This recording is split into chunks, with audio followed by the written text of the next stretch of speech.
Two giants just transitioned, and the world barely paused. H. Rap Brown, one of the last fire breathers of the movement. Mother Viola Fletcher, the living memory of the Tulsa massacre itself. These aren't just names. These are chapters of our story. Chapters America tried to bury while the pages were still turning. So today, before anybody rewrites their legacy, dilutes their message, or tries to fold them into some "we shall overcome" bedtime story, we're setting the record straight. Their lives were resistance. Their words were warning shots. Their existence was indictment. Rest in power to the warrior and the witness. Let's talk about what their passing means for us now. Today. FBA Reality. FBA Responsibility. You are now tuned into SincereluvdagodCast. Yo family, real quick, I'm proud to announce the soft launch of Sincereluvdagod's new book, From the Womb to Illmatic, a hip-hop inspired blueprint for unlocking your child's inner genius. This ain't your average parenting book, this is for the culture, inspired by Illmatic, built around his own son Seven's early development, and packed with real tools to help parents turn everyday moments into genius-level learning. If you've ever wanted to give your child a head start without losing your roots, this book is for you. Available now on Amazon. Order now and leave a 5-star review. You already know, we raising brilliance around here. Here's the way it is. You live in direct relation to the poets, the heroes, and the sheroes you have. Always honor the elders. Then you honor yourself. Honor women. You honor yourself. Honor men. You honor yourselves.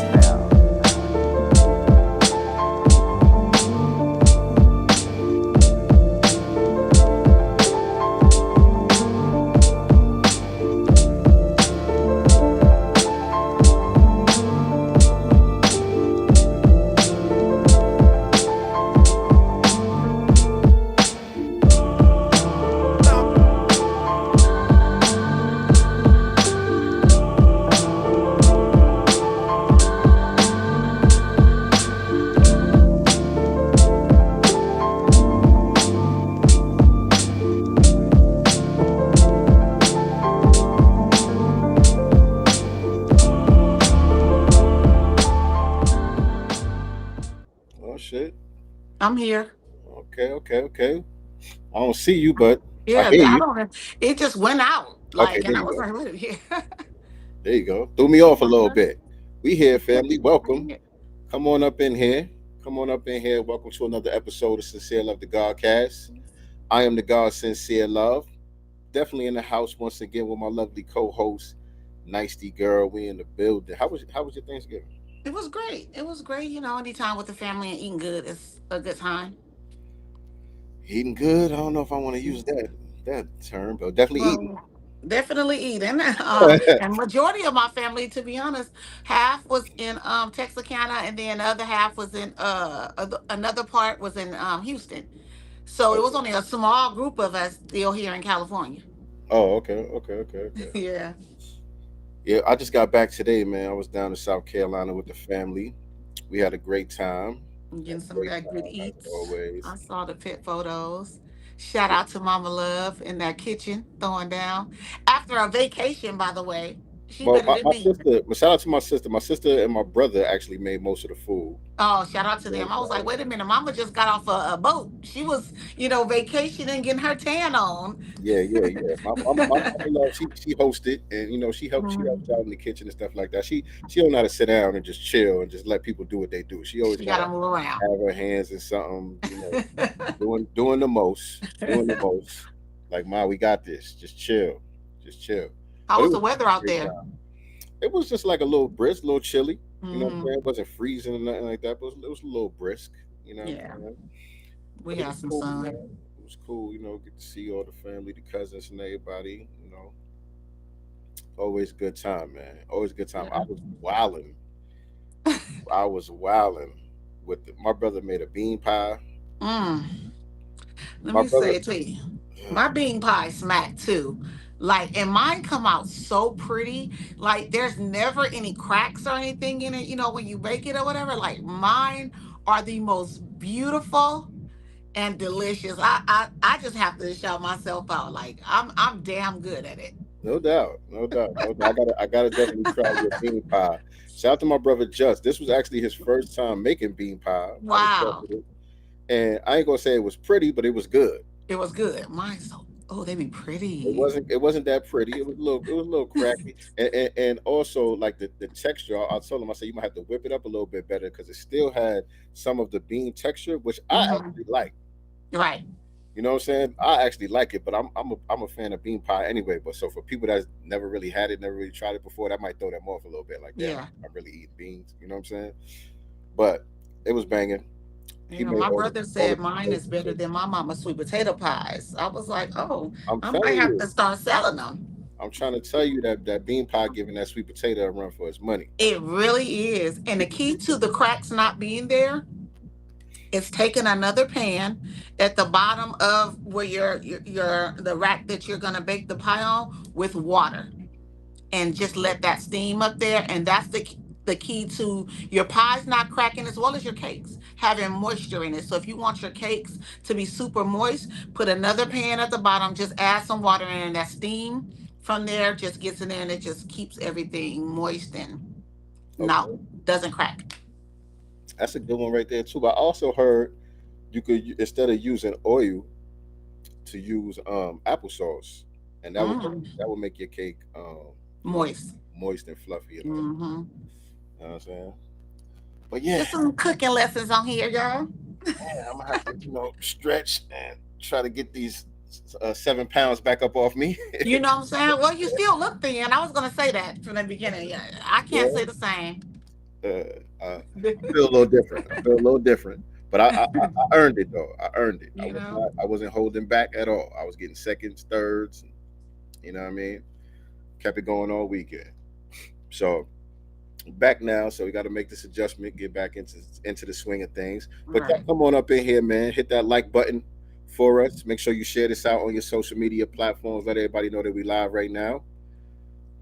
If you're not already subscribed, make sure you hit the subscribe button as well as the notification bell so you can be reminded whenever we go live with new episodes of Sincere of the Godcast or upload new content on the channel. You definitely want to stay tapped in with us for that. Um, what's going on with the family? Shout out to brother Ish. I see brother Ish in the building. Yo, Ish, I didn't see the fight last night. What happened? Uh-oh.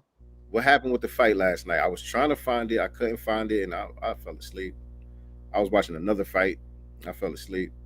But what happened with the fight, brother Ish? Let me know. Shout out to Persistent Taylor in the building. Mama Love, appreciate you with the super chat early. Mama Love, or on the check in with the super chat early. Appreciate that. Yo, trying to see what happened with that fight, man. Elijah had a fight last night.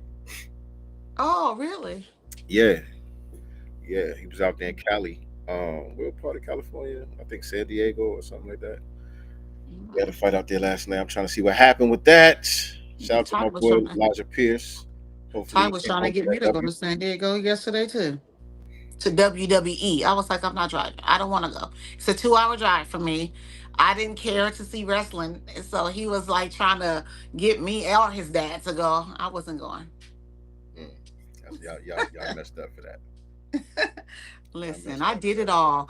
It's somebody else's turn. I've been his hangout buddy. I was taking him since he was little. You know what I'm saying? Like I wasn't going. I didn't want to see John Cena. That nigga still fight. He still wrestle. He's retiring. So he has this last night was or yesterday was his second to last. Oh, damn. Yeah. So he's retiring. Oh, you say he didn't come out. What happened with the Mm. fight? What? I'm gonna have to give him. I'm gonna have to give him a call. See what's going on with that. I'm gonna have to give him a call when I get done with this here today. But today, speaking of today, today we're gonna be talking about paying homage to Mother Fletcher, Mother Viola Fletcher, made her transition recently, as well Yeah. as good brother H. Rap Brown also made his transition recently. I feel like, of course, mainstream media has been kind of quiet on both. I seen I agree. certain people, tweeting out and stuff like that for Viola Fletcher, but as far as H. Rap Brown, it's like no love. None. There's like no love None. whatsoever. You know what I'm saying? And you know, I feel like they both uh, represent very important parts of our history, both very important symbols for our culture as far as foundational Black Americans are concerned. So I was like, we're gonna dedicate this show, this episode to them. You know what Yep. I'm saying? Paying homage today to Yes, indeed. Salute to the FBA lineage. Shout out to Franklin White in the building. peace, Appreciate God. you. But yeah, but we got other things that we're gonna talk about as well. It's a lot of stuff that's Mhm. been going on over the past week or whatever. So we can get into some of the current events, and then as we get some more people to come join in here, we'll chop it up about the main topic. Yeah. I don't know if you guys heard about there was a mass shooting last night in Stockton, California. Stockton, what's his name? Jason Lee. He's like the vice mayor out there. He Oh got elected. yeah, Yeah, yeah. So that's his city. It's kind of a to me, Stockton is kind of farmy, kind of rural. It's not super city, but it's a lot of is black he people from out there there. or something? Yeah, he's from there.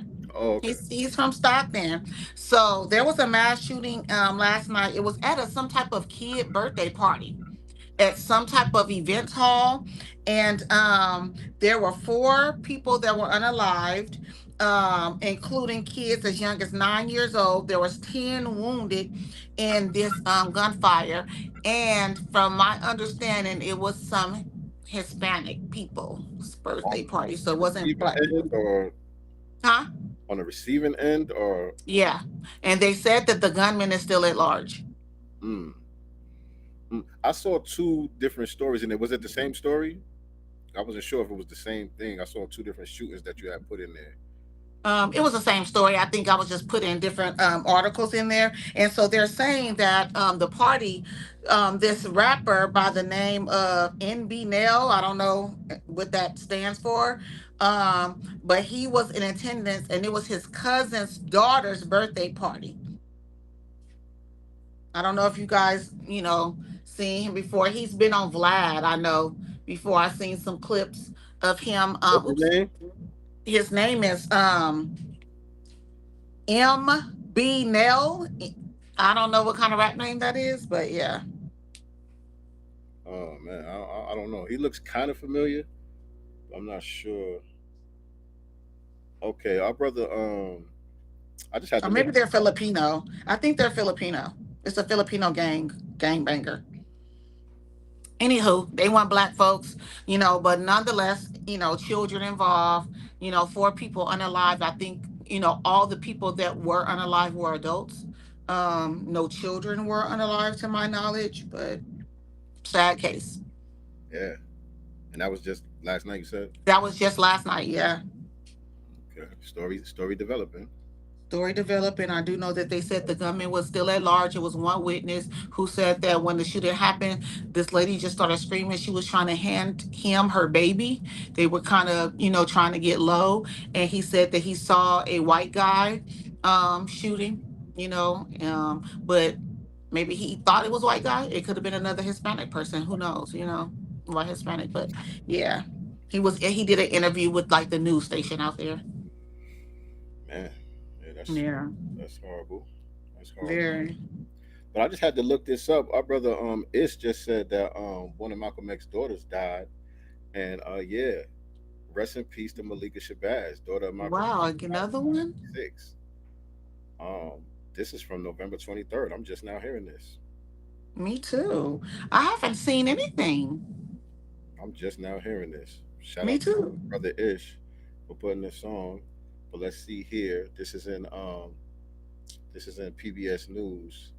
Malika Shabazz, one of six daughters of slain civil rights leader Malcolm X, was found dead in her home in New York City. Police said Tuesday she was 56, very young. It's the Shabazz was found Monday in her home in Brooklyn. A police spokesperson said her death appeared to be from natural causes. hmm. Malika and her twin sister, yes, No. Malika passed away in 2021. yeah, this is 2021. Yeah, that's 2021.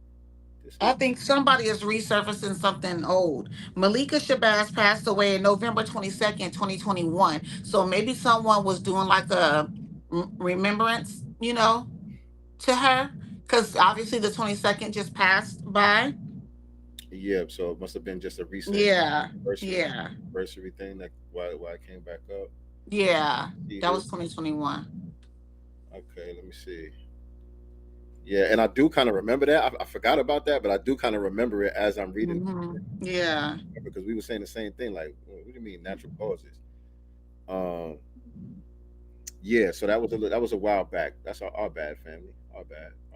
So it must have you must have seen something with somebody celebrating the anniversary of it. That's probably what you saw, brother Ish. Because I don't see anything else in the news about any of the other daughters passing. But R.I.P. to her either way. Either way. Yeah. R.I.P. to that sister, and condolences to the family and all of that. And somebody in the chat wants to know when we doing the James Small interview. Let me say this. Let me say this. Shout out to everybody that's in the building. Y'all make sure that y'all hit the like button as y'all coming up in here. But you notice the numbers are drastically different now from the Professor James Small headlines. You know what I'm saying? Yeah. So some people are just here for the bullshit. You know what I'm saying? Yep. When they think it's gonna be some bullshit, they think it's gonna be some drama and all of that, they pull up. You know what I'm saying? We 500 deep. We 500 deep in the chat. You know what I'm saying? You know, listen, man, this ain't that type of party. I'm gonna let y'all know that right now. Let y'all know that right now. So we are definitely gonna be chopping it up with Professor James Small. It's not gonna be an ambush. It's not gonna be an attack. We're not about to you know, it's not gonna be none of that type of shit. We're gonna have a constructive conversation with Professor Small. You know what I'm saying? We're definitely gonna express the frustrations of the community, Mm-hmm. saying the disappointments of the community, and let him know, you know, the effect that his words had on the community, how people are feeling, and Yep. we're gonna allow him to speak for himself, and then people could judge for themselves, what they want to do with that information after that. You know what I'm saying? But this is not going to be a place where he's going to be attacked and just drugged through the mud and all of that. We're not doing that here. But Right. um, y'all can look for that this coming week, in the next couple of days. If you are a channel member, you will have first access to the interview. You know what I'm saying? It's not going to be a live broadcast like this right here.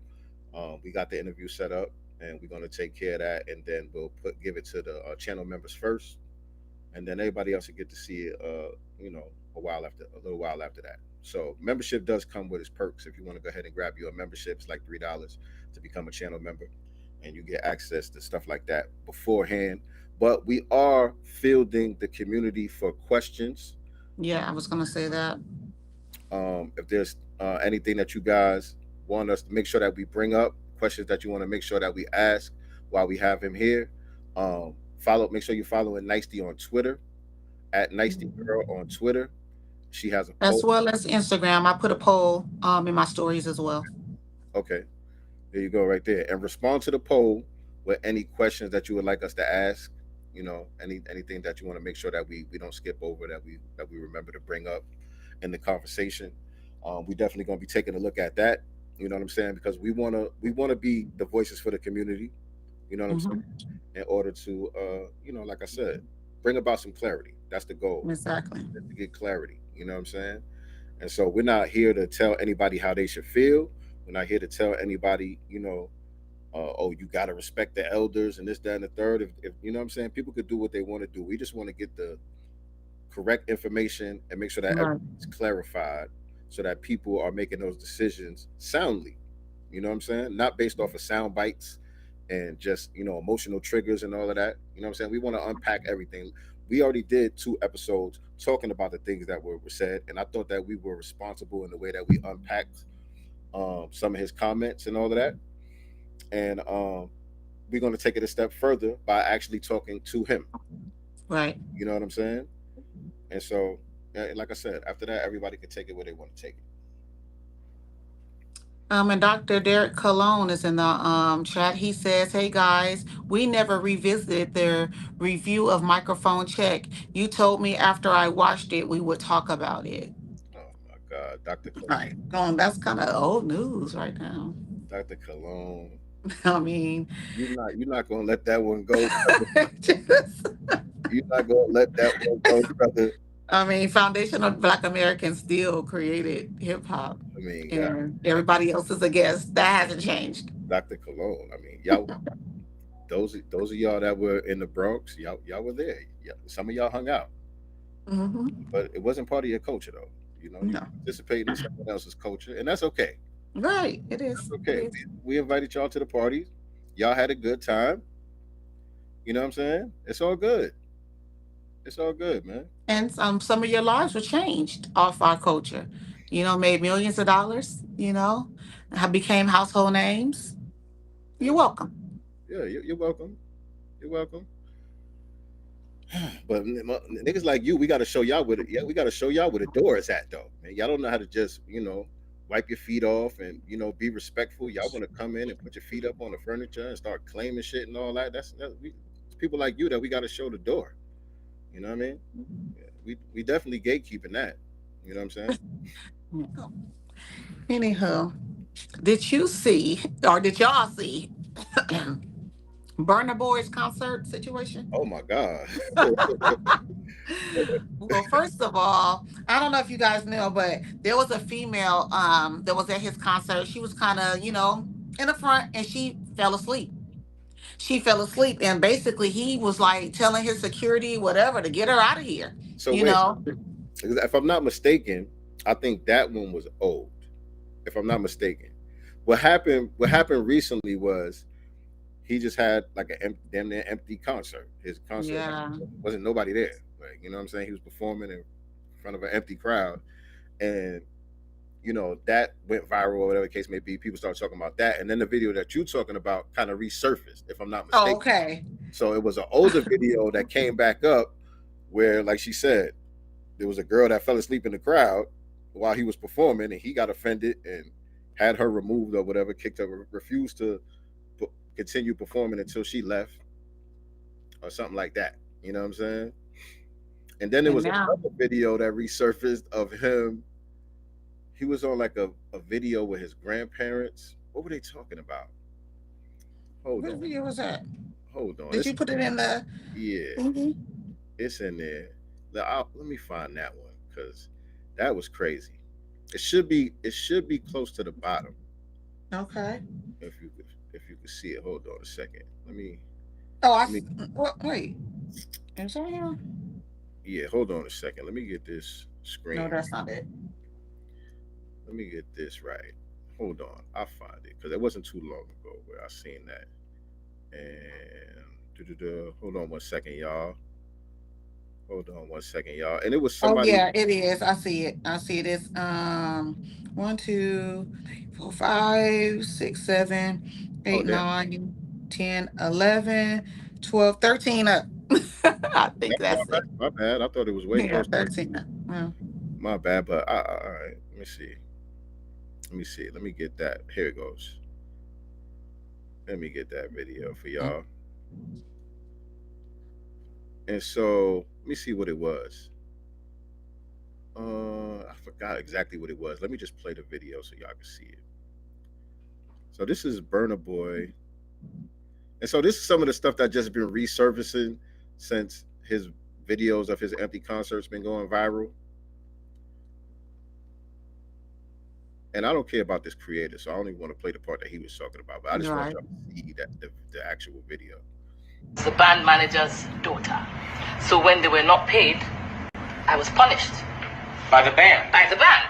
I was given any crappy food they could find to say, look, your father has not paid us. So I think his parents were performing with Fela Kuti. I don't know. I only saw this clip right here. I don't know the full context of this conversation, but it looks like they were performing with Fela Kuti. That was the footage that they were showing. That was Fela Kuti that was walking up, and she's talking about how whatever show she was doing, she wasn't getting paid properly. They were feeding them terrible food and all that. She was complaining about her experience on this tour. Sounds like with Fela Kuti, right? This is what we are eating. You must eat it. We're suffering. This is what your father is doing to us. So why weren't you paying the guys? Because there was no money to pay the guys. No money. Actually, I was paying from my own salary. Yeah. I mean, the industry now seems to be enormous in Lagos. So I don't know. Were they on tour with him? Were they on tour with Burna Boy and they wasn't eating right? I don't know why they were showing that image of Fela Kuti. I don't know. But they were on some tour with one of these artists and they were complaining about the treatment and the conditions. So it's one thing if it's Fela Kuti, but it's even worse if they talking about their own grandson. Yeah. So check it out. Look, this is how he reacts. They want to make money, not because they want to play music. But there are a few of them who have a talent and who see it as a spiritual thing. Do you see it as a spiritual thing? Oh, yes. And my grandson sees it as a spiritual thing. That's probably going to be your most boring episode, bro. It's not. I'm sure He said this is about to be one of the most boring episodes, bro. they're enjoying it. It's This is boring, bro. Trust me. Let's just roll out. Just do something. You know what I mean? Because what do you think? Do you want to just sit there? Like, come, man. I don't think it's boring. I think this is Fair use, by the way. I think this looks like it's from like Vice TV or something. That guy looks kind of familiar. I think he's from Vice TV.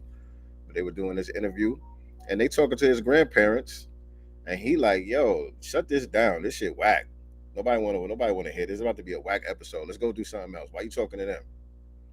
I sent you a video of him too. When he was on what's those dudes? Zelly, Gelly. You know, what's them two dudes? You know, from Philly. I think they from Gelly.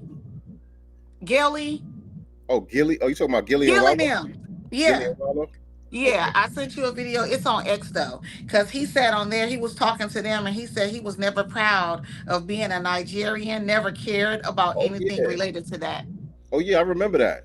Yeah. If it's the same one, that's when he was talking about he used to act like he was Jamaican or something. Yeah. Hold on. Let me. Yeah, I'll send it to you on X right now. Okay. 1 second. I think it's really boring, man. this. I want to just go turn up. Fuck stories, man. Come. He said, "Fuck them stories, man. Come, let's get out of here, man." You know what I mean? You're just gonna embarrass your grandmother like that? We don't do that in FBA. Right. That's kind of crazy. Cameras rolling and everything. He ain't give a damn. All right, Burna Boy. All right. It seems like Afrobeat's drying up though, ain't it? Ain't nobody going to them concerts. No, because it doesn't resonate with us in large numbers here. Yeah, it had a quick little run. It had like a little. They tried though. They tried. I mean, and Burna Boy, he's supposed to be like one of the biggest Afrobeat artists out there, right? If not the biggest. Out there. Like the struggle is real. Out there. They even tried to have him fake date what was her name? Halle Bailey's sister, Chloe Bailey. You know, that was the most awkward looking couple or whatever. Like they've been trying. Now, I got a video Nicey sent me right here. Hold on. Can you hear it? Forget I was even Nigerian. You understand? Like, I wouldn't even. Well, why did that come about that you wanted that? Bro, I wasn't. To be honest, I wasn't proud to be Nigerian, bro. Why? It wasn't really a proud thing to be.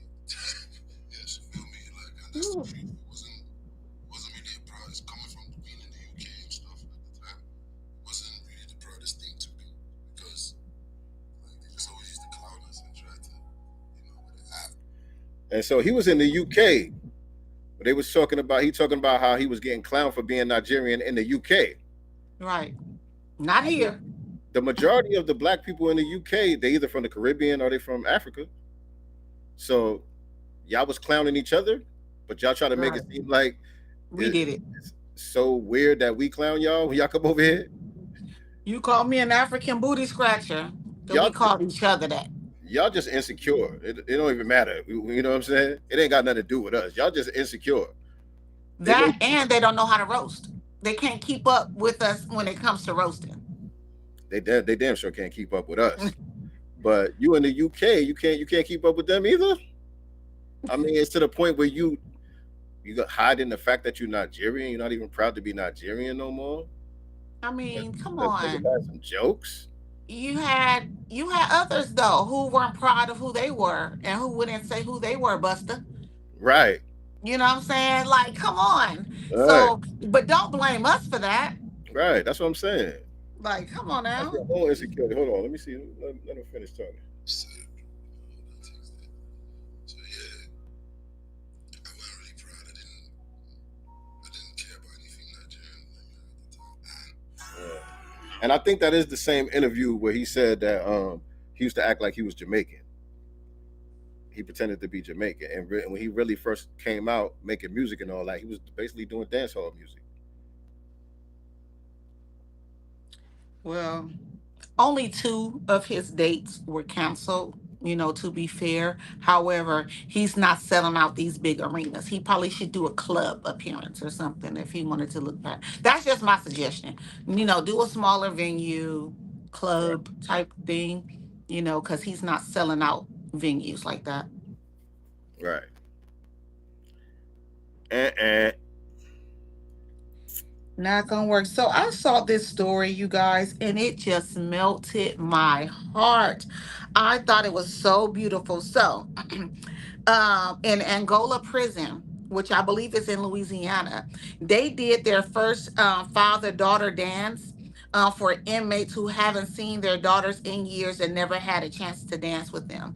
So it was so beautiful. They didn't have them, in chains or anything or in their prison garb. They literally let them wear suits. The girls dressed up. They put corsages on the girls, and they literally had an amazing time. Got to hold their baby girls, apologize to their daughters for not being, there for them and expressing how much they loved them.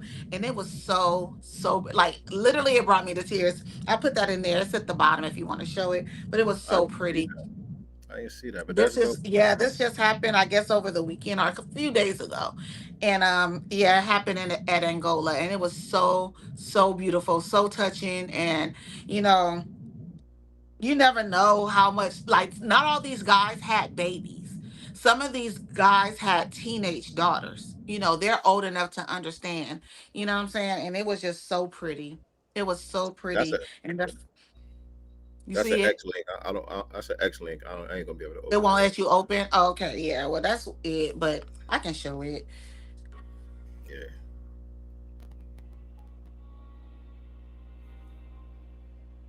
Okay. And so they humanized them and all of that, so they don't. Humanize. And Yeah. these girls, a lot of them are their dad's twin. Like, Do yes, you you know? are the father. You probably don't know if it's just a social media post, but I wonder like who organized that, who was the brainchild of that, putting something like Right. that together. It doesn't say. That's pretty fly. It was so nice.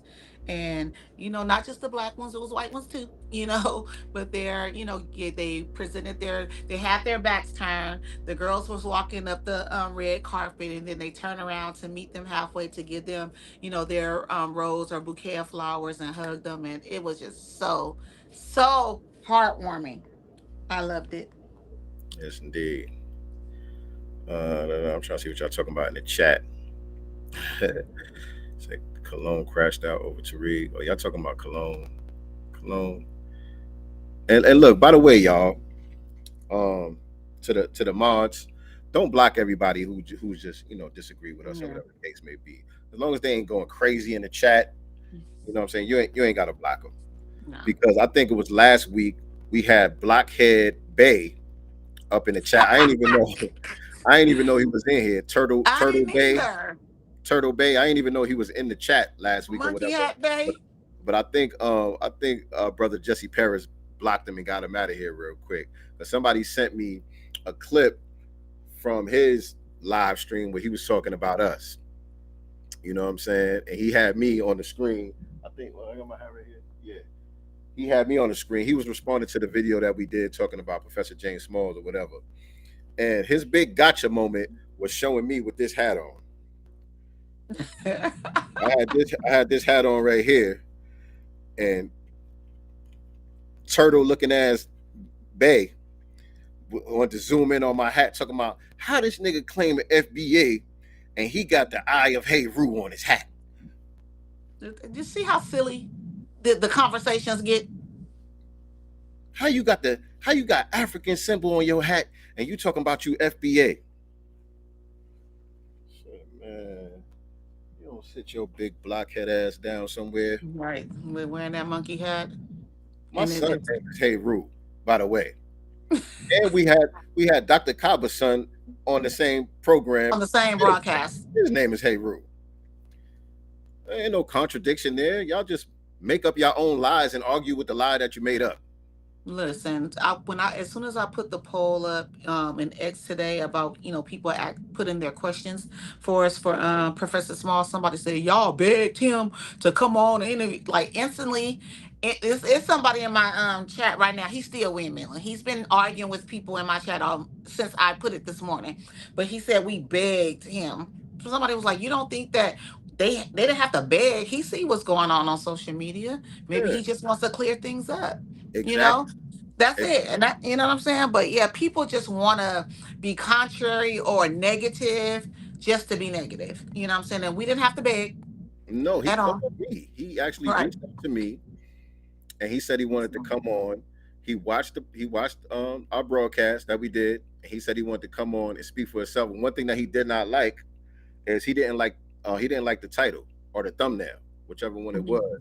Where it said FBA, Professor Small says FBA equals CIA. He ain't like that. He was like, who put that? He like, who put that title on there? Like me? I put the title on there. He was like, well, I ain't say that. I was like, well, you're gonna have the opportunity to come on and speak for yourself. Right. You know what I'm saying? So he definitely wants to come on and clear some of them things up. So and we appreciate that. Yeah. Yes. We appreciate it. All right, in other news, so the FDA claims that the C-19 shots killed 10 children and vows new vaccine rules. I don't know what that's about. What new vaccine? So, the director of the Food and Drug Administration Vaccine Division told agency staff in a memo that an internal review found that at least 10 children died after and because of receiving the C-19 vaccine. The 3,000-word memo obtained by NBC News was written by Dr. Vinay Prasad, director of the FDA Center for Biologics and Evaluation and Research. In it, Prasad claims that agency staff determined that no fewer than 10 of 96 children's death reported to the Vaccine Adverse Event Reporting System, or VARS, between 2021 and 2024 were related to COVID vaccination. He said the true numbers could be higher, accusing the agency of ignoring the safety concerns for years. And you guys can read that on NBC News, LosAngeles.com. So yeah, they basically coming out and telling y'all the same thing that we were saying the whole time. What RZA was saying, breaking it down, with actual medical doctors, you know what I'm saying? Virologists and things like that. But, he was banned, from YouTube and other platforms, which he's recently been reinstated, so shout out to RZA Islam. But, Now, do you think that has anything to do with the changing of the guard as far as administration, like who's in office and all of that? You think that that's affecting what they're saying? I'm sure it's a part of it, but this information was out before the changing of the guards. Right, but I'm saying as far as them admitting it now, as far as them coming out and, basically telling the truth now, because, you got JFK, you got RFK up in there, and he was real heavy. He was actually one of the people that was banned. He was on that. Yeah. What was it? The 12? The disinformation, something. Disinformation doesn't, you know what I'm saying? They was going in on him heavy too. And so, he's part of the administration now. And I see a lot of the food companies are, they changing the ingredients now. Yeah. Like I see like Lay's and whoever makes taking out some of the dyes and Cheetos and all that. They get rid of the food coloring and some of the other dangerous chemicals that are banned in many developed countries around the world anyway. Right. You know what I'm saying? They're going to stop having some of those chemicals in the food and the snacks and stuff like that, which is good. Yeah. You know what I mean? which is Did you good. see what came out with that Campbell soup recently? No. So you know how a lot of black people use the cream of chicken, cream of celery, and things like that from the Campbell soup. We use it to make our dressing. You know what I'm saying? Well, come to find out, and it says it on the back of the Campbell's soup thing. But anyway, one of the CEOs of the company, he was recorded or left somebody a message about how they are using basically fake meat, and that has human and other animal parts in it, and like he would never eat it, blah blah blah. Go back to the back of the can and it says it on there, not like in plain English, but this contains bio blah blah blah ingredients on there, and we've been using that crap for years. Mm, mm, mm, mm. This was a few days ago. He was recorded. It's been all over mainstream news as well. Wow. Okay, so Yeah, it's not a conspiracy theory. it's not a conspiracy. And what's so crazy? My mother bought like 8 cans. You know what I'm saying? She was like, "I'm taking all this shit back." I was like, "Yeah, because I can make it homemade." Sound like it's gonna be a big class action suit somewhere.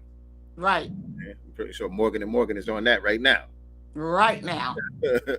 If you got cancer because of, what I'm saying? Yeah, But yeah, it seems like a lot of these companies from food and drug industries are getting some act right a little bit. right.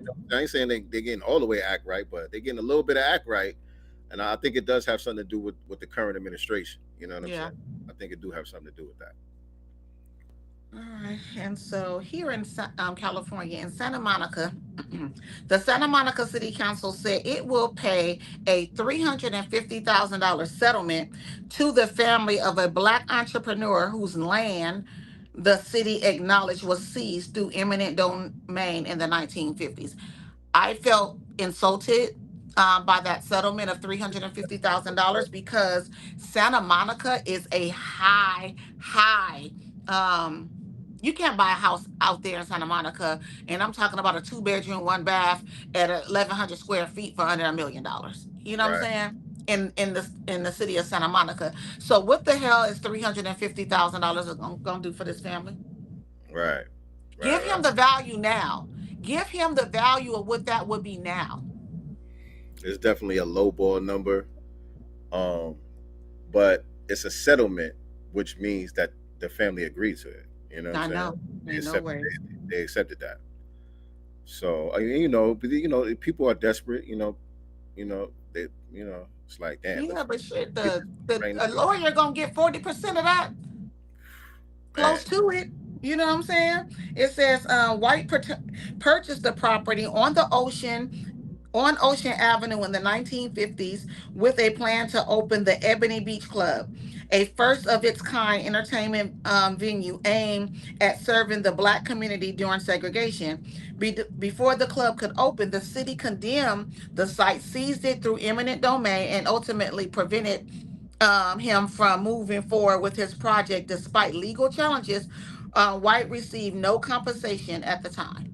But that sounds just like Bruce's Beach. Bruce's Beach, yeah. You Like, know how many? I'm sure there's many more of these types of situations. so they just gonna get the 350K payout. That's it. What about the land? The land Right. doesn't go back to the family. What's on It that just land? says the newly approved settlement provides financial restitution to White's descendants and includes additional symbolic So they're gonna measures.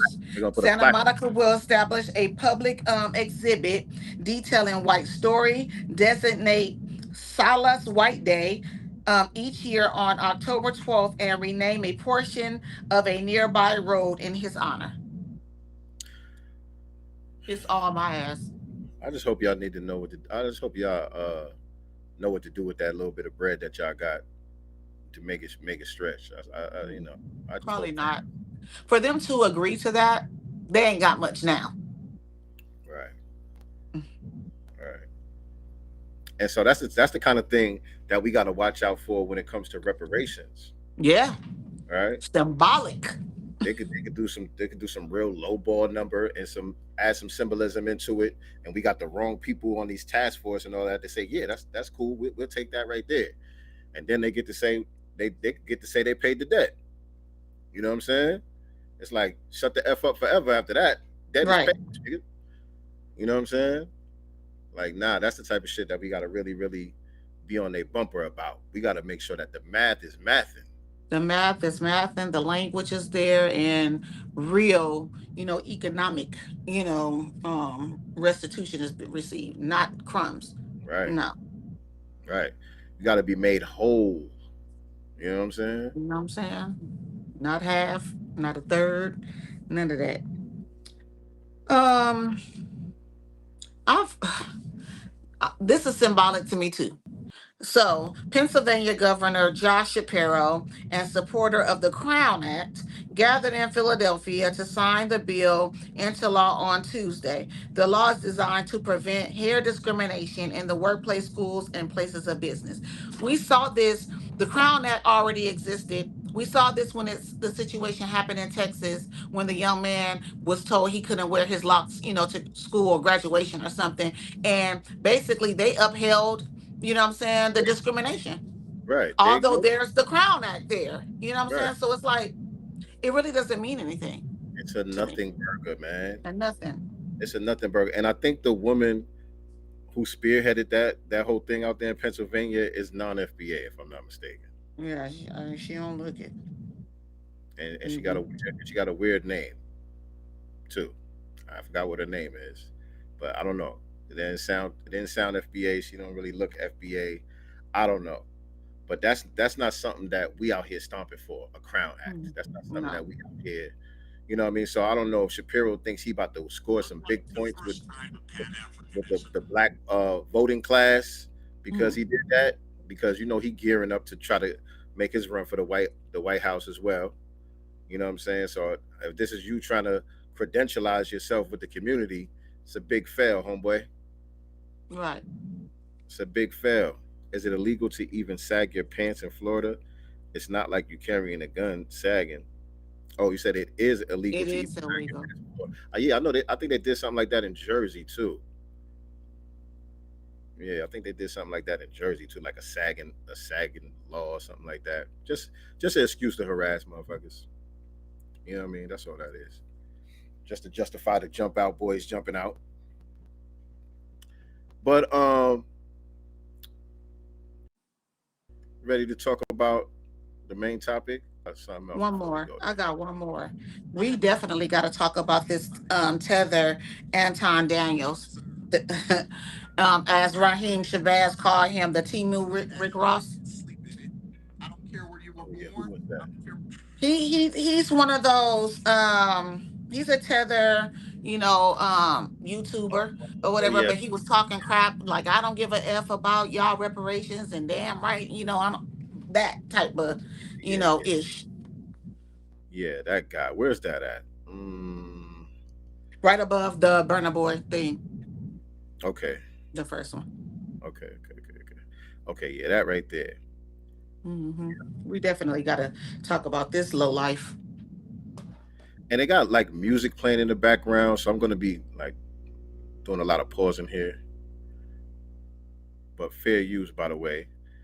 I'll play a little bit of what he was saying here, because this is a guy that tries to speak for Black people. You know what I'm saying? He would probably. This is a guy who would try to deem himself some type of activist, some type of champion for Black economic empowerment or something like that. This is how he tries to position himself. You know what I'm saying? But these are his real true feelings about Black people right here. This is how he really feels. I have no sympathy for anybody. You get what you deserve. He's an individual. He's an individual. He don't care about the collective. And you are tethered to boot. Right. And you are tethered to boot. Yeah, that's very indicative of a tether mentality, by the way. And this is why we delineate. That's the reason why your homeland is in shambles, because of that mentality right there. I don't feel no sympathy for none of y'all. Get it how you live. I got mine. You better get yours. I got my ass up out of there. Good luck to you. Well, go get you a neck. He need to go get a neck. Go get a neck. That's how they think. Wherever it is that you are in life, that's your bed, sleep in it. I don't care where you were born. I don't care where you come from. I see immigrants coming over here every day from third world countries, outworking you, outpacing you, and making. Get out of here with this bullshit. That same line. Driving for damn Uber Eats is not outworking and outpacing no damn body. Get out of here with this bullshit. I ain't even gonna let you get me no damn copyright strike with that bullshit you talking, man. Oh my god. Yeah, just tether babble. Yeah. Just tether babble. And like I said, these people, the problem with them is they try to make it seem like they are spokespeople for us. Yes. You know what I'm saying? Like they are the intelligent voices for black people. And really they just doing their best shucking To jive undermine. for white folks. Right. That's all And they doing. undermine us. Right. Signaling to white people, hey, boost me up. Put me in position. I ain't gonna give you no hard time. I ain't gonna ruffle no feathers. Matter of fact, I'm gonna check all these Negroes for you. You know what I'm saying? That's all that is. Jockeying for position. Mm-hmm. Just like this one right here. That he ain't gonna get. No different than this tether right here who tries to speak for us. Look at that hairline. Joyless. She has a man hairline. Like, I just know. Oh my God, that side profile was awful. Here goes Joyless. Illegals, which is just the N-word for brown people. 100%. If you want to say the N-word and it's about brown people, you say illegal. So now illegal is just like saying the N-word. Right. See how disrespectful that is? Just like deportation is just like slavery. Right. You know, Jasmine Crockett. You know what I'm saying? Like the disrespect, you can never compare anything to slavery. You know what I'm saying? Nothing. They're always trying to tether somebody on to us to try to legitimize their grievance. Because they don't have a real legitimate grievance. I mean, you can't come somewhere illegally and then cry foul because somebody told your ass to go home. You have a home to go to. Go home and build it up. Take all that ingenuity that you have, all that education, all that stuff, and build it up. And my thing is, you can't come here and complain about the laws and, and you coming here illegal, but complain about what's going on here. You can go back. You don't like it, you can go home. You knew what it was, and you broke your neck to get over here. Man. You swam 9,000 miles to get over here. But it was cool though, because they thought the foot was only gonna be on our necks. So as long as the feet are on our necks, it's all good. But once it flips to them and these mass deportations start happening, I start kicking in doors and stuff like that. All of a sudden now, you know what I'm saying, white supremacy is bad. Now they actually want to talk about white supremacy. Have you noticed that? Right. Yes. Yes. They want to sound as close to us as possible, but they want to redirect all of the energy to these damn illegals and other people that they're trying to pile on top of us. Not just energy, resources. Right. They want to redirect resources to these people, which is insane. Right. Right. Shout out to Sanctioned Hacker. Who is Shannon Phillips? Sanctioned Hacker says Shannon Phillips gets $25 million for Starbucks fiasco. Let me see. Viola Fletcher gets nothing. Even a man who was wrongfully accused and incarcerated for 40 years gets exonerated and barely gets $2 to $10 million. Yeah, you're right. You're right about that. I don't know what the Starbucks fiasco was though. I'm looking for it right now. So it was a former Starbucks employee who was awarded $25.6 million in a wrongful termination lawsuit. And this was in 2023.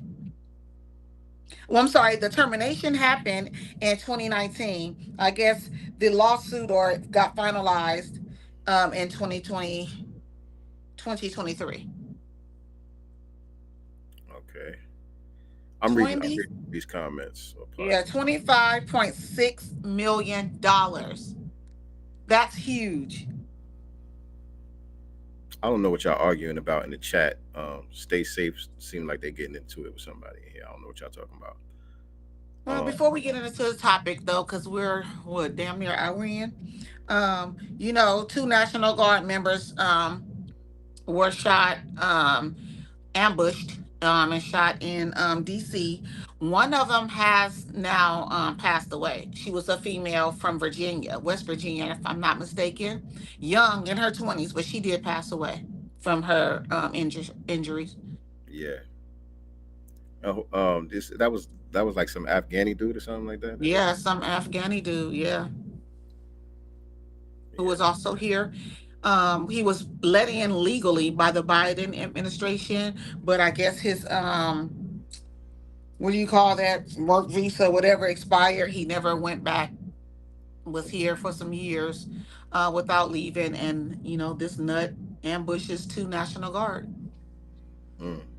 Yeah, and I heard Trump shut down all migration from third world countries, like period. Oh, period. Period. Period.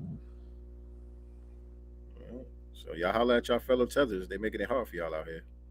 His name was Ramanullah Laka, I don't know, an Afghan national who entered the United States in September 2021 under the Biden era policy allowing Afghans to enter the country after the U.S. withdrawal from Afghanistan. Yeah. Said the 40 Sad situation. nation verified his status this year. Okay. He said he's one of. They said he's one of Biden's illegals. The shooter. He is. Said the shooter is one of Biden's illegals. Okay. See that. What's going on with stay safe in the chat? Stay safe. Stay safe. All right. I don't know what y'all. I don't know. They arguing with stay safe in the chat about something. Trying to see what they're talking about, but I couldn't catch it. I couldn't catch it. But at any rate, we want to take the time to go ahead and pay homage and salute to two fallen soldiers in this fight for justice who recently made their transition to the ancestral realm, and their lives really exemplified the Black American experience. When you look at the two of their lives and what they had to live through and what they had to endure, the symbolism, it really parallels the Black American experience, from terror to resistance. You know what I'm saying? Everything that our culture is all about, these two giants really symbolize that. You know what I'm saying? And so Mother Viola Fletcher, she was the last survivor of the 1921 Tulsa massacre. As you all know, one of the most brutal state-sanctioned terrorist attacks on Black people. On Black people, one of the first to ever get bombed from the air on U.S. soil. She was a survivor of that. I think she was 7 when it happened, right? Yeah, something like that. 7 when it happened. She passed away at 111, but she was like 6 or 7 when it happened. Lost everyone. 111. 111. Just her existence and her longevity alone is resistance. That was resistance within itself. Because she never stopped fighting for justice either. No, till the day she died, she was still looking for, her restitution, her reparation. She fought to the end. And didn't she said something, basically keep up, her fight.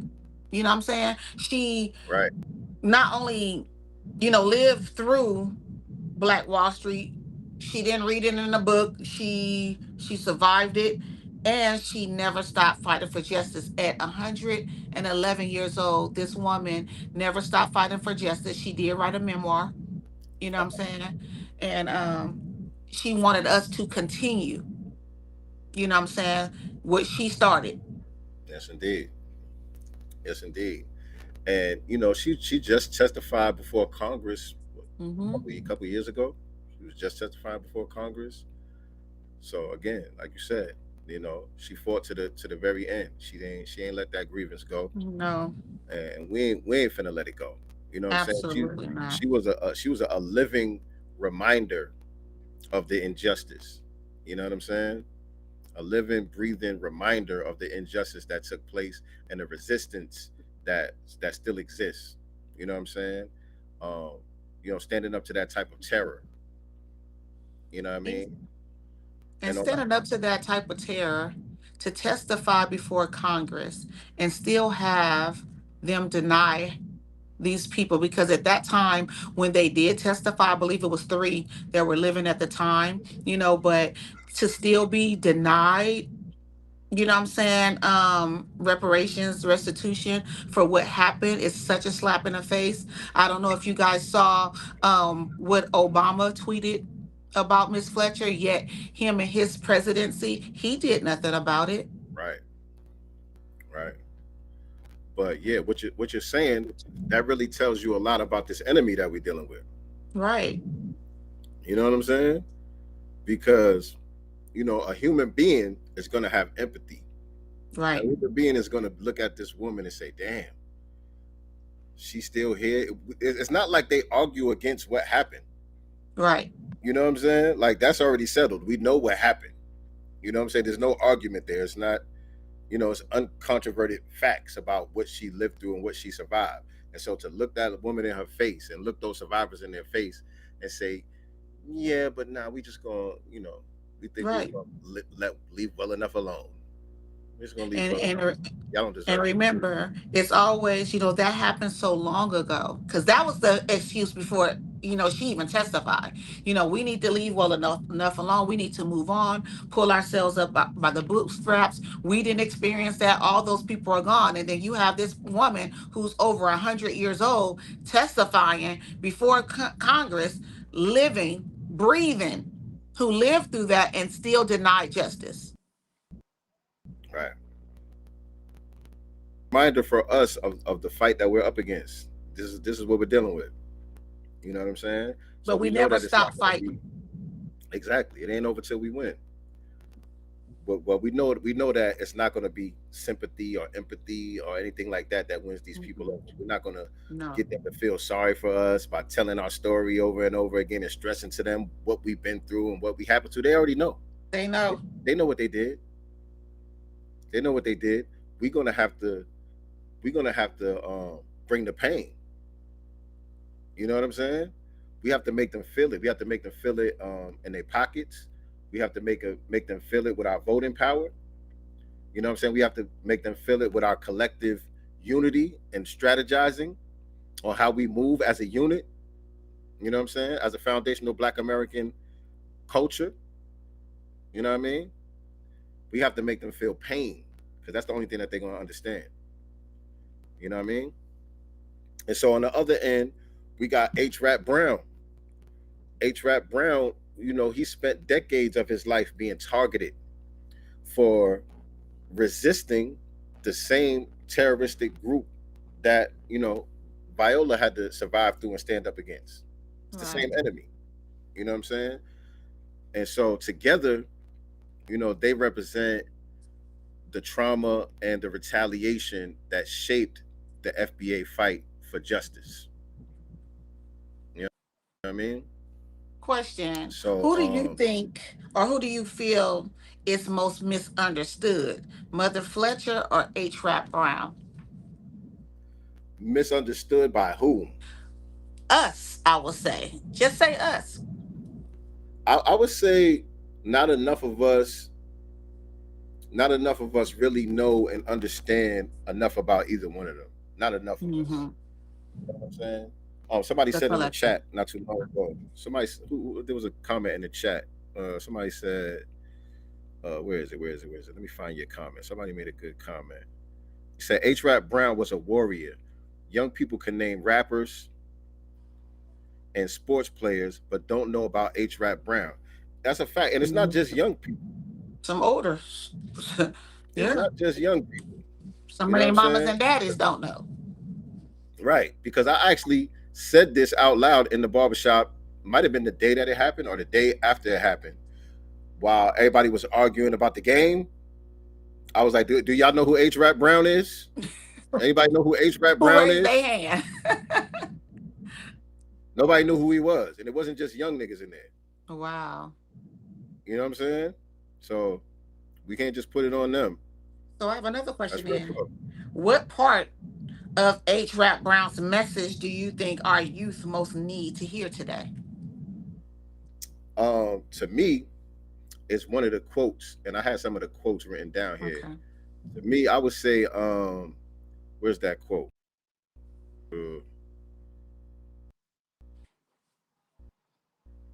Okay, not that one. Where's that? Where is it? Oh yeah. He said, if America don't come around, we gonna burn it down. Literally.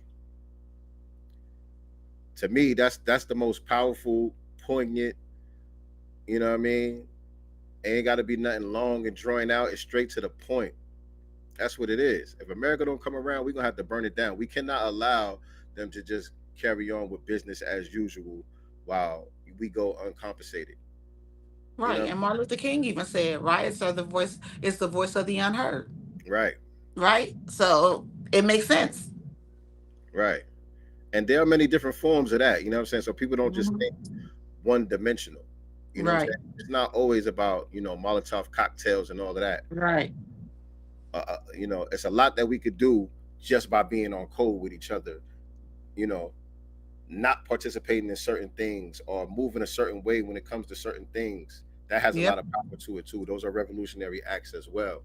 And exactly. that's a form of burning it to the ground as well, by creating scenarios that make some of these systems crumble, because a lot of it only stands with our participation. You know what I'm saying? Really, the entire system of white supremacy only functions with our participation. Right. You know what I'm saying? So just to be clear about that.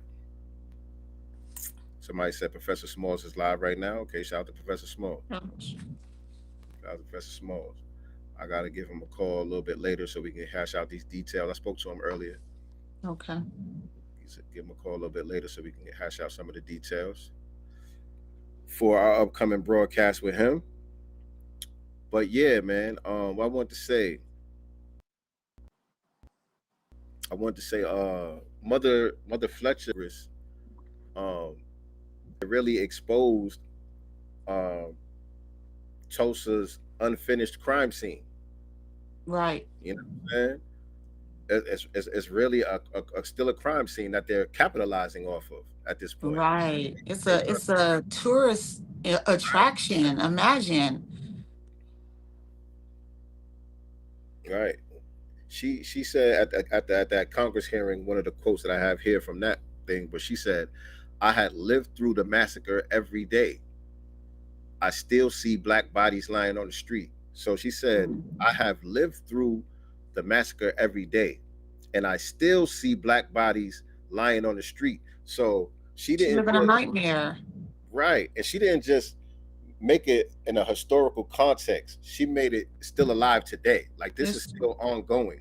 It's haunting me to this day, and it's still going on, because not only have I not received justice, my people still have not received justice. Right. We're still asking y'all for compensatory justice. We're still asking for anti-black hate crime. The FBI says that black people still experience more hate crimes than any other group, yet we have an anti-Asian hate crime bill before black people got one. Right. Right. So I just love how she worded that, for her to go before Congress and say what she said the way that she said it. You know what I mean? At over 100 years old. It lets it be known that there's still unfinished business here. You know what I'm saying? It reinforces the reparations for FBA is not something that's just symbolic. It's something that's owed. Right. You know what I'm saying? It reinforces that. You know what I mean? By not just making it a historical event. Because that's what they love a lot of times, when you just make it seem like everything is just ancient history, so they can kind of just brush it under the rug. Well, none of us wasn't here. We didn't do it. You know what I mean? Like, nah, this is an ongoing thing. The terror has never stopped. No. That was just one of the events. That was one of the highlights. Right. You know what I mean? And let me read you what Obama said because it was so offensive to me. He and it's because you are the first black, president. He said, as a survivor of the Tulsa race massacre, Viola Ford Fletcher bravely shared her story so we never forget this painful part of our history. Michelle and I are grateful for her lifelong work to advance civil rights and send our love to her family. You should have sent some reparations to her family. You should have signed a People bill. did a lot more to send some damn love. Y'all ain't do shit for them people. Nothing. Y'all had a black DOJ. All that. Y'all ain't do shit for them people. Had the House and the Senate at one point. Obama get on my nerves. You know what I'm saying? And you did absolutely nothing, and now she's gone, and you want to send your love to her and her family. Because where's the executive order, Obama? You could have signed one long time ago. And that kind of goes along. So a point that I want to make too here is as far as the situation with Professor James Smalls as well, because Mother Fletcher, while she was here, she was kind of, I ain't gonna say clicked in, but the people that they had around her, and all of that were very much clicked in with the Democrats. You know what I'm saying? Some of her legal people and all of that stuff be out here chilling for the Democrats and all of that. And I'm not sure if she was at the White House when the Obamas was there or whatever. I don't know. I don't remember seeing any photo ops with the Obamas or anything like that. But there was some with Biden. With Biden, right? Biden photo ops with them and all of that, right? And so, for those of y'all who was just throwing Professor Smalls totally under the bus right now, y'all have that same type of energy for Mother Fletcher. You know what I'm saying? When you see her with like the Democrats and all of that stuff, or maybe encouraging people to vote and stuff like that. I didn't, because at her age, I already knew she was being led by them. She's leaving it up to the young people. Right. And I'm just saying, like, some of the energy I don't really quite understand. Like I do get, why people are upset, why people are angry, or whatever the case may be, why people have questions. I do understand that, but some of the extreme disrespect and all of that, I don't really understand that, because it's like, yo, y'all got mamas, aunties, grandmamas, and people in your own family who disagree with you politically. You ain't about to go disrespect them. I think that, I think that most people are responding to what they saw and heard from him when it came to the CIA comment. I think that what's happening is not a, I think from the community, I think it's just an emotional response.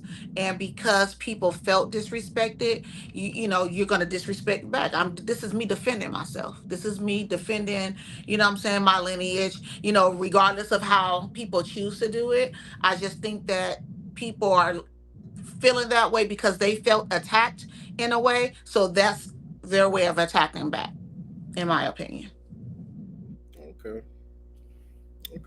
And like I said, I ain't here to tell nobody how to feel. I ain't really here to tell nobody how to respond. I just kind of, I didn't get some of the shit I was seeing. You know what I'm saying? Especially from people who really haven't had any interactions like that. Like, you taking this hella personal. Like, you know what I'm saying? Like, the way Tariq decided to handle the situation, I could totally understand. Absolutely, because they have a personal relationship. They have a business relationship. You know what I'm saying? Right. So it is definitely different. You know what I'm saying? And it's very personal. That's a very personal thing. Yeah. You know what I'm saying? This is somebody that you consider to be like a father figure, a mentor. Yeah, all of that. Somebody who you have helped out financially and in other ways. You know what I'm saying? That you feel personally attacked and disrespected by. I can 100% totally understand where he's coming from, but he didn't go crazy. You know what I'm saying? He just did what he did, said what he said, and he's like, watch it. Publicly. he just went public with where his stance is at, as far as that's concerned, and he just left it alone. But he wasn't really trying to drag them and do all of it. Like some people that I just see, I'm not saying everybody, but I'm just saying some of the response that I see, I'm like, y'all doing a little bit too much. Right. Stay safe. He or she says, you forget Black American blacks have $1 trillion, men in power. I think he meant spending power, but it's okay. You can stay racist. Whatever spending power we have is for us. We're not obligated to do anything for anybody if we don't want to. What's going on in the diaspora or anywhere else is not our burden. We have our own fight here. So regardless to what our spending power is, how many millionaires and billionaires that we have here, go develop your own. You don't get to wag your fingers and tell us, because to me, I take that as you're telling us what we should be doing with our money. I don't even know what they talk about. I just feel like when they start talking about our spending power or what we have, first of all, you guys, one moment you want to talk about your ingenuity and how well, you guys are doing over here. You're outpacing Black Americans so well here, Right. but then you're pocket watching at the same damn time. Make your mind up. Right. Yeah, I don't even know what the hell y'all talking about. When they go with that talking point about how we got all these trillions of dollars in spending power, but And all we we still at want the to do is bottom. buy Jordans and gold teeth and all of that shit. Like we done been debunked that. We done showed the stats and the graphs and all of that show the majority of this so-called spending power just goes to basic survival needs. That's it. The majority of that Rent, spending power that y'all talking about, utilities, groceries, like exactly. This is not trillions of dollars in disposable income. right. This is money that people need to live in America Right. every day. Now, just because we look fly doing it, you know what I'm saying? Right. That's just what we do. That's just the culture. Yes. The culture. We don't get mad at that. We always been fly. You know what I mean? We always been fly. That's just the culture. You know what I mean? You can look at old black and white photos of our great grandparents and all that. Our great great grandparents was fly. You know what I'm saying? I was looking at old pictures at my mama's house the other day. I was looking at some old pictures. Some people in my family from early 1900s, late 1800s, and all of that stuff. They was fly as hell. Man. Suited and booted, crisp hairlines and all that. We ain't doing nothing new. These people, this was during goddamn Jim Crow segregation Right. and all that. I'm just saying, like it's crazy because we don't walk around wearing our struggle. You know what I'm saying? We actually take baths. We choose not to be musty. You know what I'm saying? Like that makes us, Speaking of that, and I don't got that video, but did you see that video? When the CPS people went to that Haitian woman's house. No. And her house was filthy as heck. Mm. And she was talking about how she don't take baths like we take baths because she's Haitian and all that. Lord. So that's not us saying it though. So they can't blame us. That's not us saying it. She let it be known. She kept saying it over and over again. She was like, "Come on, y'all come in the house." The house was towed up. I'm talking about filth on top of filth on top of filth. Kids running around dirty. And they like, "Well, can we see your bathtub?" She like, "Well, that's the bathtub. I don't take baths. I'm Haitian. I'm Haitian. We don't take baths like y'all take baths." I was like, "What?" That video was crazy. Yeah, I have not seen that, and I'm scared to see it. I was actually looking at catching up on some of Tariq videos, and he was talking about the gold teeth. How Black people in the South would get the gold tooth. My father, as well as my grandmother, both have the front. My dad had the hole, and my grandma had the frame, like framing on hers, and I have photos of that. My mother's mother, gold teeth was something in the South, and my family has it down there in Texarkana and Arkansas and stuff. But my grandmother definitely had it. I actually have my grandmother's a copy of her driver's license before she passed away. I still have it. So I see Professor Smalls is live on Dr. Ma'at's Yes. platform. damage control. That should actually be a good conversation. I can't wait to check that one out. Yeah, because she's fair and, respectful, of delineation. Although Pan-African is, Pan-African, she understands it. And to her, there's no contradiction. For the most part, from what I see. Yeah. So that should be an interesting one. Yeah. Be an interesting one. Yeah. Yeah. Shout out to my Haitians. I got some good Haitian folks, man. I'm not trying to shit on the Haitians. I'm just talking about the video. I don't know none. I've never met a Haitian. You never met a Haitian? I don't think I've ever met a Haitian, like in person. I haven't. I'm in LA. It's different, man. LA is different. Yeah. Man. That's crazy.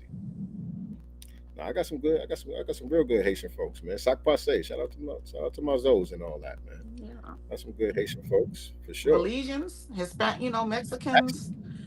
Actually, my neighbor, my new neighbor that I got is Haitian, and I ain't too sure about him yet. I ain't too sure about him. Yeah, I give people the benefit of the doubt off top. You know what I'm saying? I give people the benefit of the doubt off top. But I don't know about my neighbor just yet. Man. I don't know. Keep your don't eat nothing. I'm trying to give him the benefit of the doubt and feel him out. He's, he didn't do nothing wrong or nothing crazy. I think just our social interactions are a little bit different culturally. Right. Culturally, you know how usually when we first come around new environment, whatever the case may be, we kind of peep the scene and feel out the environment before we really try to make our presence felt like that. We usually try to just take a survey, take the temperature. You know what I'm saying? Where he just automatically act like we've been knowing each other for a long time. I don't like that. You know what I'm saying? I don't know. Don't be asking me for no weird favors the day we meet. Oh yeah, no. Like, you already asking for a favor, nigga. Like, all right, and certain favors is cool. Like one thing when he was moving some stuff in the house, he just moved in or whatever. He asked me to help him, bring something in the house. No problem. Is he old? No, he's not. Younger guy, younger than me.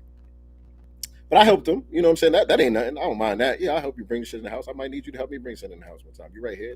That ain't no problem. But not too long after that, he asked me about some money. I was like, whoa. I was like, I don't feel comfortable with that. Wow. You know what I'm saying? Does he have an accent? Or has he been here long? No, he Haitian. So he just Haitian. fresh off the boat, so he don't know. He came from New York. I know that. He came from New York, but I don't know how long he's been here. But yeah. But I mean, he don't even know you to be talking about some money though. Like that's weird. Right. I say, we ain't gonna be able to do all that. I ain't mad at him for trying. Close mouth don't get fed. You could have said, yeah. Who knows? Shout out to him, man. He might be cool. Yeah, that was weird. Back to what we was talking about. With Mother Fletcher and H. Rap Brown. Like I said, their lives are very symbolic of our culture, of our history. Kind of crystallized in their lives, the lives that they both lived, and it really exposes the system's fear of Black truth. You know what I'm saying? One thing H. Rap Brown was famous for saying was violence is as American as cherry pie. You know what I'm saying? And he was just telling the truth. It's not like he was really glorifying violence. He was giving a diagnosis of this nation. You know what I'm saying? He was just very, very bold to tell the truth about what America really was about. You know what I'm saying? And so, our government responded by putting him on all type of COINTELPRO list and ultimately burying him behind concrete for decades. And this is after he kind of calmed down a little bit. You know what I'm saying? Because during the 60s, 70s and all of that, he was out there. It was rah-rah. Big part of the movement. You know what I'm saying? But he did some time. He turned Muslim. He came home. He kind of settled out here in Atlanta. He had like a little store, some kind of shop or something that he had. He was running out here, and he was kind of quiet, keeping a low profile. You know what I'm saying? He wasn't really out there doing protests and leading marches and all of that stuff anymore. He wasn't really doing that. He kind of kept a low profile. He was just out here kind of kicking it. And they put some bogus ass charges on him, man. And you notice with all the ex-Black Panthers, men or women, it's always them unaliving a sheriff. Like they all do the exact same crime. Right. Just, Right.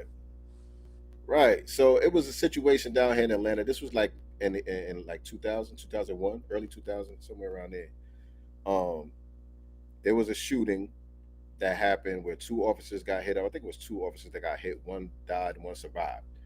And the officer that survived, he was sure that he shot the person that shot them. Right. He was like, yeah, whoever it was, I know I shot him. And they went and picked up H-Rap Brown and pinned it on him, and he didn't have no wounds, no nothing. You know what I'm saying? I'm white and I say so. Right. They just did the whole "I'm white and I say so," and then they made the cop basically change his story and revise his story to pin it on him. You know what I'm saying? And he died in prison. Last week. 82, right? Yeah, how old was he? 82 years old. He was. Yep, you're right. H-Rap Brown was 82. Yep. 82.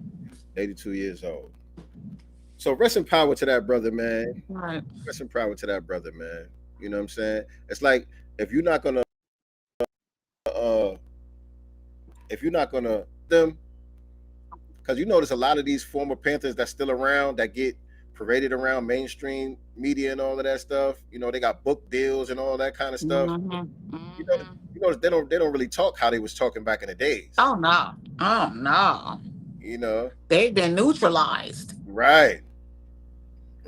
A lot of them is on the take now. And so they're not targeted like this. But if you stand on business, you never stop being a target. Nope. Ish had a good question. He said, why hasn't the Boule class and other well-known Black folks kept Mother Fletcher and H-Rap Brown's name going? I agree. Right. But you had them same Negroes out there talking about stop Asian hate. Remember that? Exactly. When it first started coming? Exactly. Remember that? Man. Right. And so I just feel like, the treatment of both of these individuals is pretty much identical. Yeah. You know what I'm saying? When you really just look at it. They erase the crime and they punish the witness. You know what I mean? And so it's on us, like Nicey was saying earlier, FBA, it's on us to carry this thing forward with clarity and not run from it. You know what I'm saying? And definitely it ain't keep over pushing until for we reparations in all states, in states mainly federally. Obviously, you know what I'm saying? This is a federal issue, but we want it from all angles. Right. Because, man, to the day that they died, they never received justice, which dismantles the whole myth that we've moved past racism in this post-society and all that stuff. You know what I mean? It dismantles that whole myth. You know what? People didn't think that, reparations will be a national conversation. We made that happen. As foundational Black Americans, we did that. You know what I'm saying? And we did that, to me, in a very short period of time. You know what I'm saying? Because we've actually forced the conversation. There's no politician, white, Black, or other, that cannot talk about reparations, even though they don't agree with it. You know what I'm saying? Even though they give us bull crap like HR 40 and stuff like that. The bottom line is they know that it is part of the foundational Black American lexicon, and it's not going away. Yes, indeed. Shout out to Jay Lily Tree. She said her dad marched with King. Shout out to your dad. Amen. Hopefully shout out to your dad, because a lot of people marched with King. Bernie, what was his name? Bernie Sanders? Bernie Sanders marched with John Lewis. Right. John Lewis got in some good trouble back then, but hopefully, shout out to your dad, is Miss J Lily. But yeah, man, we just wanted to pay our respect to those two.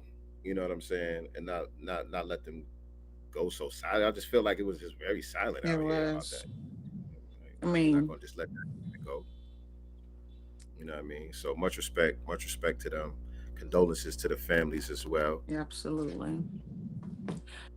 And And yeah, don't forget to send me your questions, you guys, on IG as well as X. We will be presenting those to the professor and members. You will be, eligible to watch this interview first. So make sure you guys stay tapped in. yep, and I know uh we did get a lot of new members in the last week or whatever. Mm-hmm. So you guys stay tuned for that. Y'all gonna get to see it first. Y'all gonna get to see it first. Shout out to Armageddon BX in the building. Shout out to you, family. And you know what I'll do real quick, man? We got a couple of minutes. I'm gonna go ahead and drop the link and let y'all come in here and say a couple of words before we get out of here. Keep it brief, family, if you can. Just keep it brief. You don't want to be on here too much longer. But wait, hold on. Okay, here we go. All right, I'm gonna drop the link in the chat. If anybody has any brief comments or questions that they want to ask or whatever, there goes the link right there. Go ahead and click the link. Come on up here and chop it up. Well, Chop up look. some game with us. And shout out to some chick named Star in the building. Hey, Good to see you. cousin. Good to see you. And also, want to remind everybody, go to Amazon to get my book, From the Womb to Illmatic, a hip hop guide to unlocking. Matter of fact, while I'm talking about that, the hip hop guide to unlocking your child's inner genius, I want to play one video real quick that we could talk about real quick.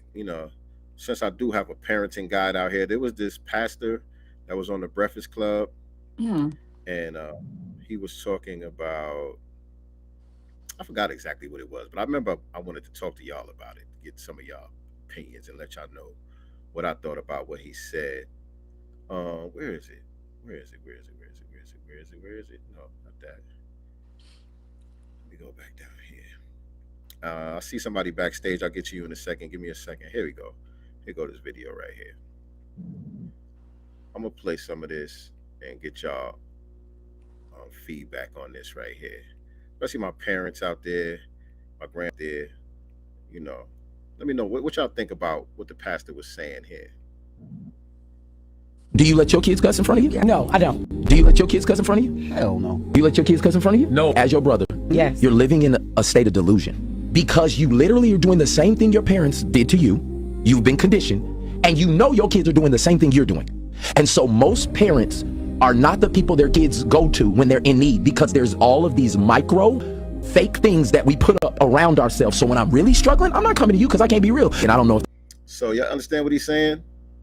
So basically, he's saying let your kids cuss in front of you. Basically, I Well, I mean, think I this don't is want to. about respect. It's not what they do when they're not around me. Obviously, you raise your kids to, respect their elders, respect themselves, and stuff like that. But out of respect for me, as your parent, it's just certain things you're not gonna do in front of me. And I think that's what we all do. We respect our parents enough not to do certain things in Right, their presence. right. And so he basically saying that we've been conditioned to perpetuate this trauma or whatever the case may be that was passed down to us. We passing it down to our kids by not allowing them to be themselves in our presence. And so therefore we're not creating a safe space for open communication to be had. You know what I'm saying? And So so if your I son want kind to of put a feel dress where he was on, going with it. Huh? so if his son want to put a dress on, and you say no, son, I don't know boys don't where, wear a dress, you're not allowing him to express himself? I don't know where that came from, Nicey. What are you talking about? I'm What are saying, you because talking I'm about? going by what he's saying. If you're not allowing your kids to, express themselves, right? So my Okay. male child can come to me and want to express himself in a dress, And I say no, boys don't wear dresses. You know what I'm saying? That's Well, for girls. And so, I don't know I'm if gonna he take it was to the trying to say extreme. that. I don't know if he was trying to say that we have to agree with everything that they saying or doing or whatever. I don't know if he was saying that, because I kind of feel where he was going with it, but I just think he oversimplified it a little bit, because Hmm. it is important for us to be able to create a safe space for our kids to feel comfortable coming to us with anything. That is Right. important, but it's also important, like you said, to be able to compartmentalize, you know, what's appropriate in certain situations and what's not appropriate in certain situations. You know what I'm saying? It's like Because our job code is to switching. Like guide, right? like many people have to code switch because of their job or whatever the case may be. You know what I'm Hmm. saying? You're not going to talk at your job to your boss, to your supervisor, the same way that you do with the homies. You know what I'm saying? Right. You're not going to speak the same way. You know what I'm saying? But as a parent, you do want your children, especially your daughters. I would say especially your daughters, to be able to come to you no matter how sensitive the situation might be. If something's going on, you know what I mean, and you done created this barrier where they don't feel comfortable talking to you about certain topics because you're gonna go off the rails or whatever the case may be. You know what I mean. You have to figure out a balance and find a way to create that safe space. So, and for me, it would be certain situations where I will allow my kids to curse in front of me. You know what I'm saying? I don't just allow my kids to curse in front of me willy nilly. They know they have to respect, In certain conversation, topics. right? You know what I'm saying? But if there's, if my daughter or my son is coming to me to talk about something serious and they asking me, yo, can I be myself for a minute? I'm gonna say, yeah, go ahead. Sure. Say what you gotta say, and they'll get a pass in that situation. You know what I Hmm. mean? But that don't mean you just cussing willy nilly, and you know what I mean. You gotta have boundaries still that exist. You know what I mean? You gotta be able to create Exactly. a safe space and set boundaries. You can do both. You can do both. You know what I'm saying? You're not their Listen. peer, you're not their friend, you still their parent. Right. You're still their parent and you're trying to guide them. I remember at 16, Ty came and asked me if he can cuss at school because his friends cuss. And I was like, well, why do you want to cuss? He said, well, everybody's cussing. I was like, so everybody's jumping off buildings? You're going to do that too? He was like, well, no.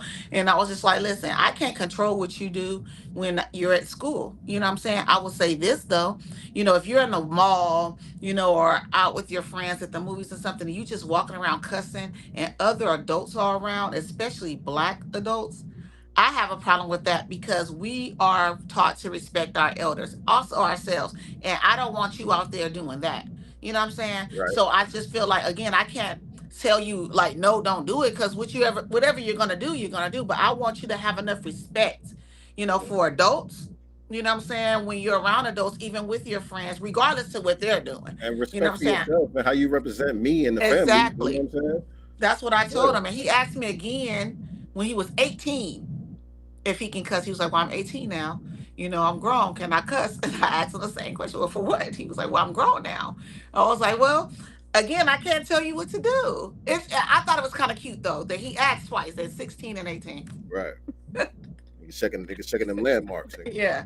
What this mean now? I've been hearing about this age all my life. I'm here now. Right. You Right. doing the Birdman hand rub at 18. Now. What I get to do now? Right. You know what I'm saying? So I get it, man. But like I said, man, it's all about balance. It's all about,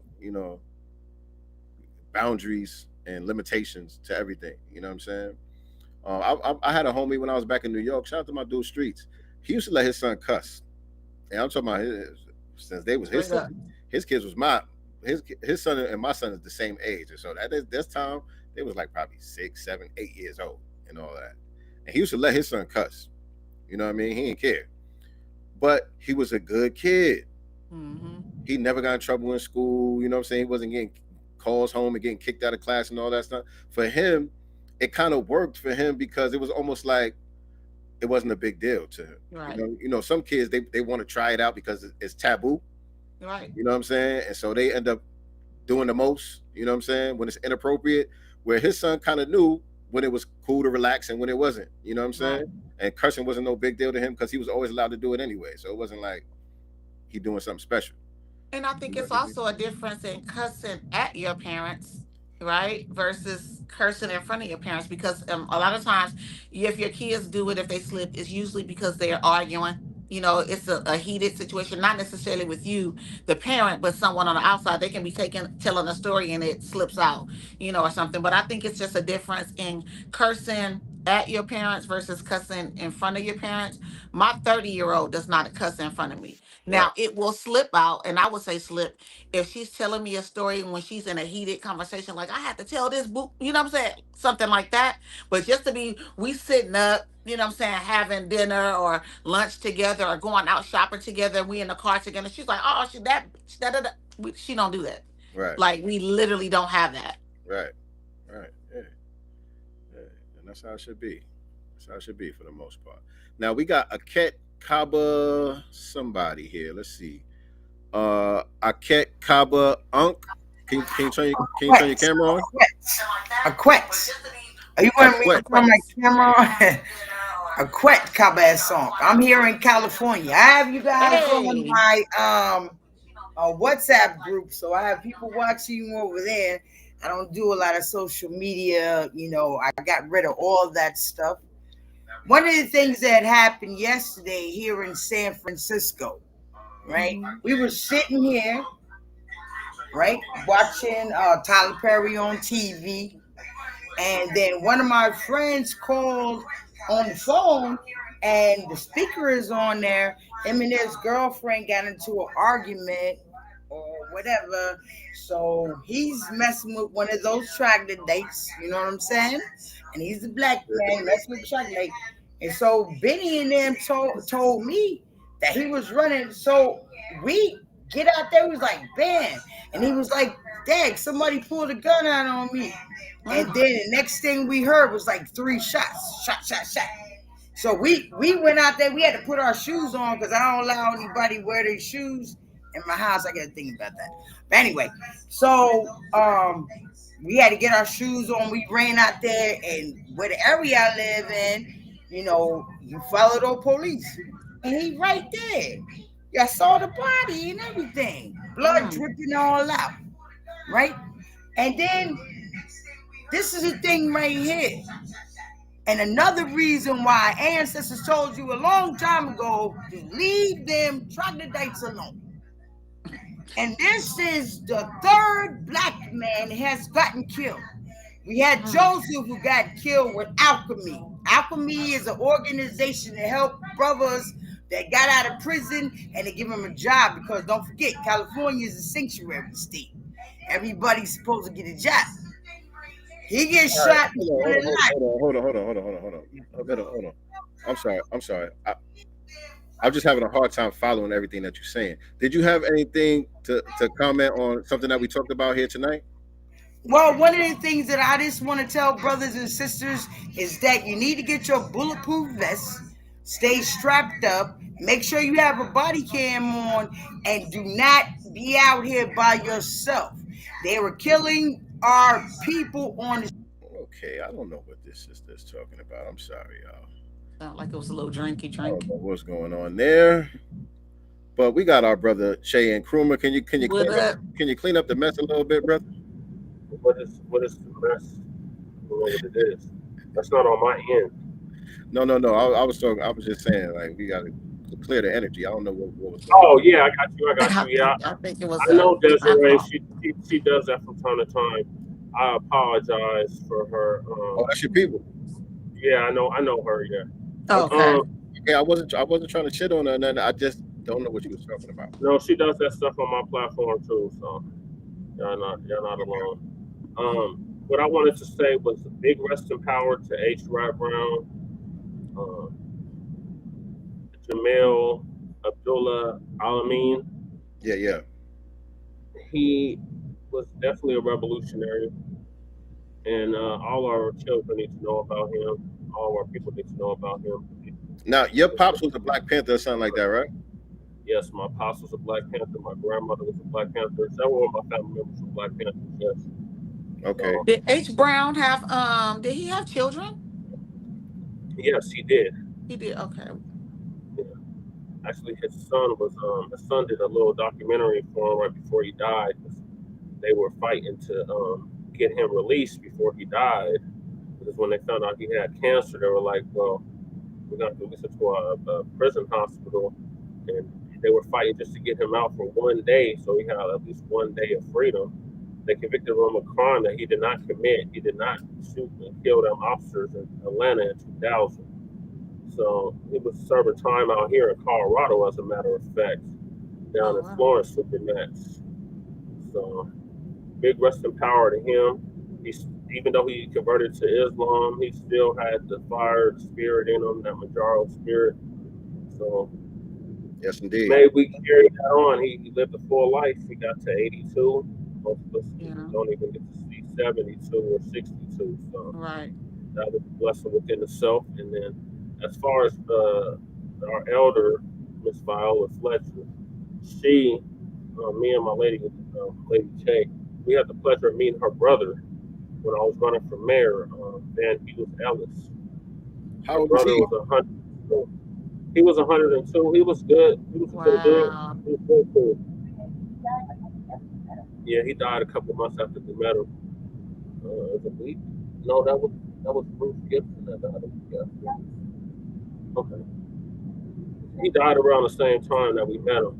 But yeah, big rest in power to him and her. The struggle still fights on. Same on the Biden administration, because the Biden administration could have did something about this.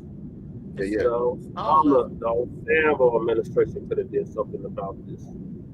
They just keep stalling us out, trying to wait us out, and we just can't go for it. There's one survivor left, and that is Miss Leslie Randall. She's 111 as well, and we just cannot let her memory, Miss Viola Fletcher's memory, go in vain. We got to continue this fight for reparations. It's as simple as that. She was around, so we knew what to do. That was her mission, and she fulfilled the mission. As far as her dealing with the Democrats, they put her up to it.